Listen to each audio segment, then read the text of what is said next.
오늘 우리가 통독할 범위는 레위기 19장에서 22장입니다. 보시면 아시겠지만 제목이 거룩의 동심원 일상에서 성소까지라는 제목이 붙어 있습니다. 이 거룩의 동심원이라는 이 개념은 여성 신학자이자 원래 동물학자였던 메리 더글라스의 이론입니다. 레위기 책 자체가 성막, 그러니까 지성소, 그리고 성소, 그리고 이스라엘 뜰, 그리고 뜰 바깥 이런 구조를 가지고 있는 것처럼 레위기 책 구성 자체가 그렇다는 것이고 정결함과 부정함, 이런 정결함의 정도, 거룩의 정도를 나누는 그것도 마찬가지로 똑같은 구조를 가지고 있다는 것입니다. 오늘도 동일하게 같은 방식으로 진행을 하도록 하겠습니다. 기드교회 365일 성경통독 프로그램에 참여하고 계신 청취자 여러분 반갑습니다. 안녕하세요. 오늘 본문이 레위기 19장에서 22장인데요. 솔직히 레위기 하면 좀 어렵고 딱딱하다는 생각부터 들잖아요. 맞아요. 지켜야 할 규칙들이 너무 빽빽하게 적혀 있어서 길을 잃기 쉽고요. 네, 그렇죠. 마치 낯선 도시에 떨어진 기분이죠. 어디가 중심가이고 어디가 외곽인지 이정표 없이는 알기 힘든 것처럼요. 네, 맞아요. 하지만 오늘 우리가 함께 살펴볼 이 본문들 속에는 아주 놀랍고 아름다운 지도가 하나 숨겨져 있습니다. 지도요? 네, 바로 거룩의 동심원이라는 지도죠. 거룩의 동심원이요? 오, 그거 흥미로운 표현이네요. 어떤 의미인가요? 성소의 가장 깊은 곳을 중심으로 동심원이 바깥으로 점점 넓게 퍼져나가는 구조를 상상하시면 됩니다. 아, 가장 안쪽 원이 성소의 제사장과 제물이라면 그 바깥 원은 이스라엘 공동체의 경계, 그리고 가장 바깥의 넓은 원은 우리 모두의 평범한 일상, 시장과 밭 같은 곳이죠. 와, 거룩함이 특별한 장소에만 갇혀 있는 게 아니라 삶의 모든 영역으로 퍼져나간다는 걸 보여주는 거예요. 와, 그렇게 생각하니까 갑자기 레위기가 입체적으로 보이기 시작하는데요. 그렇죠. 오늘의 탐색은 바로 그 동심원의 시작점, 레위기 19장 2절에 너희는 거룩하라. 이는 나 여호와 너희 하나님이 거룩함이니라. 이 말씀에서 시작해 보겠습니다. 네, 좋습니다. 이 거대한 선언이 어떻게 우리 삶의 구석구석으로 스며드는지 지금부터 함께 깊이 파고 들어가 보죠. 네. 그럼 먼저 거룩함이라는 단어 그 자체부터 짚고 넘어가야 할 것 같아요. 네, 그게 중요하죠. 사실 이 단어가 좀 막연하게 들릴 때가 많거든요. 그냥 깨끗하다, 세상과 분리되다 이런 뜻인가 했는데 주신 자료들을 보니까 그게 다가 아니더라고요. 맞습니다. 하나님 닮아가기, 라틴어로 이미타티오 데이라는 개념이 핵심이라고요. 이게 정확히 어떤 의미인가요? 네, 바로 그 지점이 레위기를 이해하는 가장 중요한 열쇠입니다. 흔히 거룩을 제사 드릴 때 지켜야 할 규칙, 즉 제의적인 분리로만 생각하기 쉬운데요. 네, 그렇죠. 레위기가 말하는 거룩은 거기서 한 걸음 더 나아갑니다. 하나님의 성품, 특히 그분의 정의와 자비, 공평하심을 닮아가는 윤리적인 온전함, 홀리네스를 추구하는 거죠. 아, 온전함이요? 그래서 우리가 살펴볼 동심원 구조는 이 온전함이라는 가치가 어떻게 성소에서 시작해 이웃과의 관계까지 흘러가는지를 보여주는 일종의 로드맵인 셈입니다. 그렇군요. 제의적인 깨끗함과 윤리적인 온전함이 분리된 게 아니라 하나로 연결되어 있다는 말씀이시네요. 네, 바로 그거죠. 그럼 그 동심원의 가장 바깥, 가장 넓은 원부터 시작해 볼까요? 네, 바로 우리의 일상생활을 다루는 19장입니다. 읽다 보면 10계명이 계속 떠오르더라고요.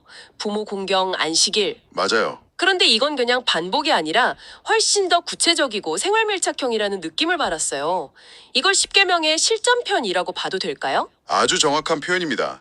10계명이 헌법의 기본 원칙이라면 19장은 그 원칙을 삶의 현장에 적용하는 시행령과도 같죠. 아, 시행령. 딱 맞네요. 예를 들어 9절과 10절에 나오는 이삭 줍기 규정이 대표적입니다.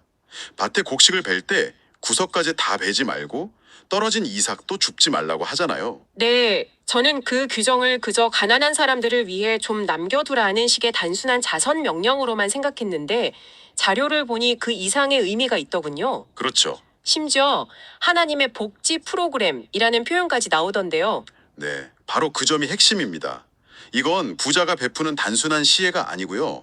가난한 이들이 스스로 일해서 얻을 권리를 제도적으로 보장한 겁니다. 와, 권리요? 네, 오늘날의 용어로 말하면 존엄한 노동권의 개념이죠. 아, 그들도 구걸하는 것이 아니라 밭에 나가 이삭을 주어 자기 가족을 먹여 살릴 수 있는 존엄성을 지켜준 겁니다. 그렇군요.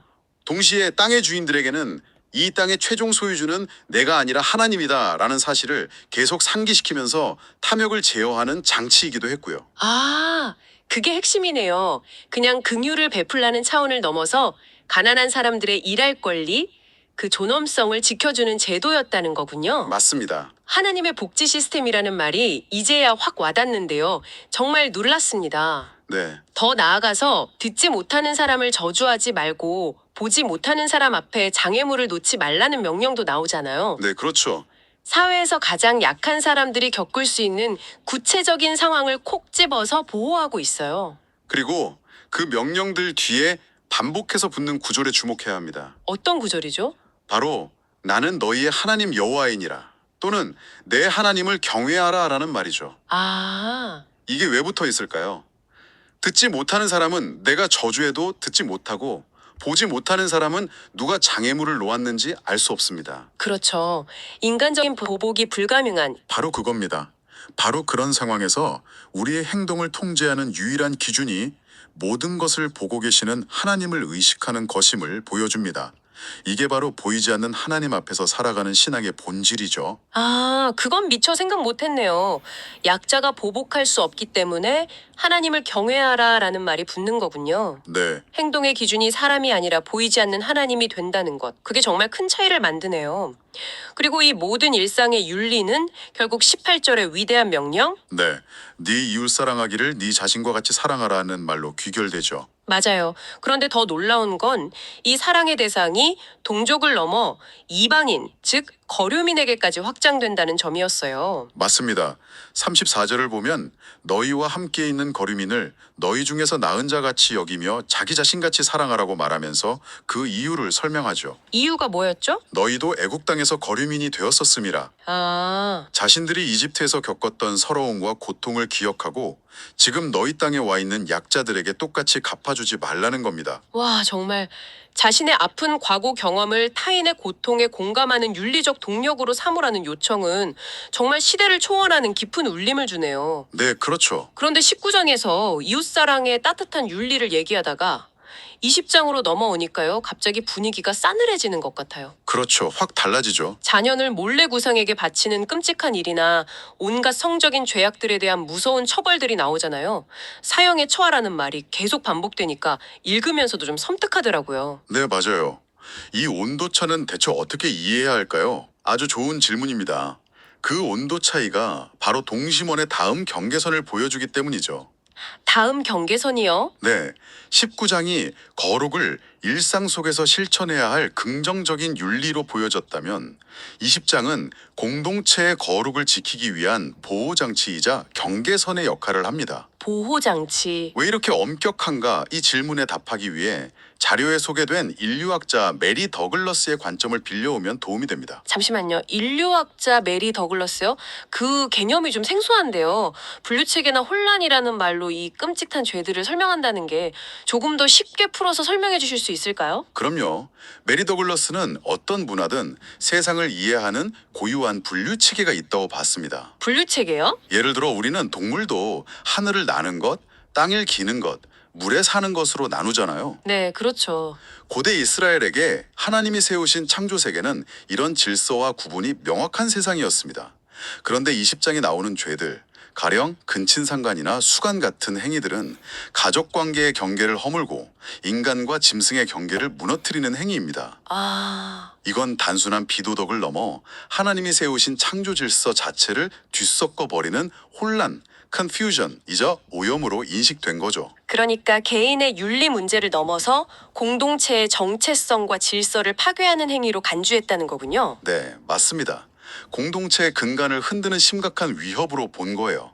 그래서 그렇게 단호하게 대처한 거죠. 또 인상 깊었던 건 개인의 죄인데 왜 공동체가 함께 책임을 져야 하는지에 대한 부분이었어요. 네, 그 부분도 중요하죠. 자녀를 몰래에게 바치는 사람을 보고도 이웃이 눈 감아주면 하나님의 그 사람뿐만 아니라 눈 감아준 공동체에게도 진노하신다고 하니까요. 네, 바로 그 지점에서 땅의 그 주민을 토해낸다는 독특한 개념이 등장합니다. 땅이 토해낸다. 20장 22절을 보면 가나안 땅의 원주민들이 쫓겨난 이유가 바로 이런 가증한 일들 때문이었고, 만약 이스라엘 너희도 똑같은 죄를 지으면 그 땅이 너희를 토해낼 것이라고 경고합니다. 아, 그러니까 거룩함은 개인의 종교적 취향이나 선택의 문제가 아니라 그렇죠.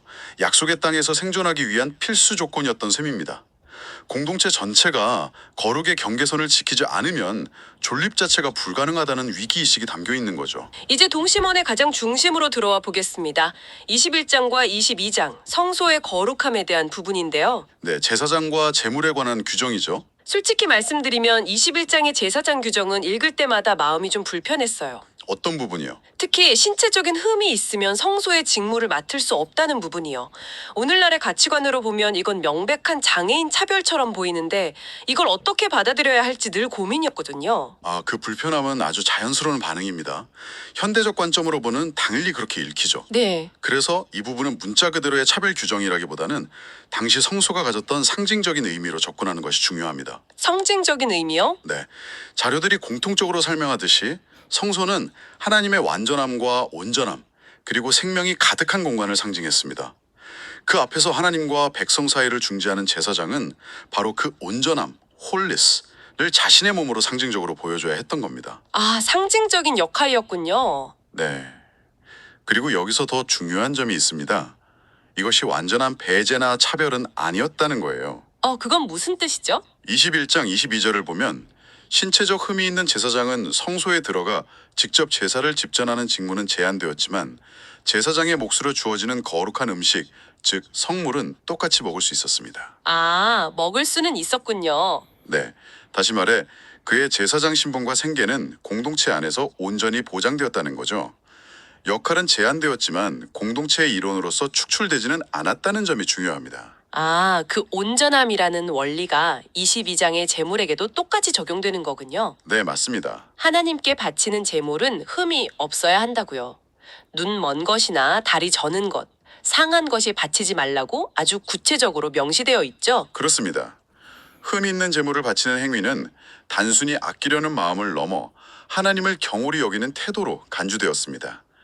내가 가진 것 중에 가장 좋은 것, 완전한 것을 드린다는 원칙이죠. 네. 물론 이 모든 것은 신약 시대에 오면 예수 그리스도가 흠없는 어린 양으로서 단번에 자신을 드린 완전한 제물이 되실 것을 미리 보여주는 예표, 즉 그림자 역할을 합니다. 그러고 보니 그 엄격한 제사 규정 속에서도 의외의 조항을 발견했어요. 22장 28절에 어미와 새끼를 같은 날에 잡지 말지니라는 말씀이요. 네, 맞습니다. 희생 제사라는 제도 안에서도 생명을 존중하고 무자비함을 경계하는 하나님의 마음이 담겨 있는 구절이죠. 그러네요. 제사의 효율성만을 따진다면 굳이 필요 없는 규정이지만 이를 통해 이스라엘 백성은 제사를 드리는 순간에도 생명의 소중함과 하나님의 긍휼을 배우게 되는 겁니다. 자, 그럼 이제 가장 중요한 질문을 던져봐야겠습니다. 네, 이 모든 고대의 복잡한 규율들, 동심원 구조들이 오늘을 살아가는 우리에게는 대체 어떤 의미가 있을까요? 자료들은 한결같이 이 동심원 시스템의 완성 그리고 재해석의 열쇠를 예수 그리스도에게서 찾습니다. 예수 그리스도요. 히브리서가 증언하듯 예수님은 흠이 없으신 완전한 대제사장이시며 동시에 단 한 번의 자신을 드리신 영원하고 완전한 제물이십니다. 레위기의 제사장과 제물 제도가 그림자였다면 그리스도는 그 모든 것의 실체이신 셈이죠. 그래서 이제는 우리 같은 평범한 신자들이 왕 같은 제사장으로 부름받았다고 베드로전서 2장 9절이 선언하는 거군요. 바로 그겁니다. 혈통이나 신체적 조건이 아니라 오직 예수 그리스도를 통해 하나님께 나아갈 자격을 얻게 된 것이고요. 네, 레위기의 세부적인 규칙들은 더 이상 문자적으로 우리를 얽매진 않습니다. 하지만 그 안에 담겨있던 거룩의 원리, 그 동심원의 정신은 사라지지 않았습니다. 오히려 더 중요해졌군요. 맞습니다. 오히려 더 강력하게 우리에게 적용되죠. 예배당이라는 성소에서의 거룩함이 가정과 직장이라는 일상의 시장터에서의 윤리적 삶과 결코 분리될 수 없다는 것. 삶과 예배의 일치. 네, 이웃을 속이고 학대하면서 드리는 예배는 공허하고 하나님을 무시하면서 이웃을 사랑할 수도 없는 거죠. 이것이 레위기가 오늘 우리에게 던지는 가장 강력한 메시지일 겁니다. 오늘은 레위기 19장에서 22장까지 복잡한 규칙의 나열처럼 보였던 본문 속에서 거룩의 동심원이라는 놀라운 지도를 발견했습니다. 네, 일상의 시장에서부터 성소의 가장 깊은 곳까지 거룩함이 어떻게 흘러가고 연결되는지를 따라가 본 여정이었네요. 오늘 탐색의 핵심은 이것인 것 같습니다. 거룩함은 단순히 하지 말라는 금지 목록이 아니라 하나님의 온전하심과 정의, 그리고 자비를 우리의 삶 모든 영역에서 적극적으로 반영해내는 것이라는 점이죠. 네, 반영이요.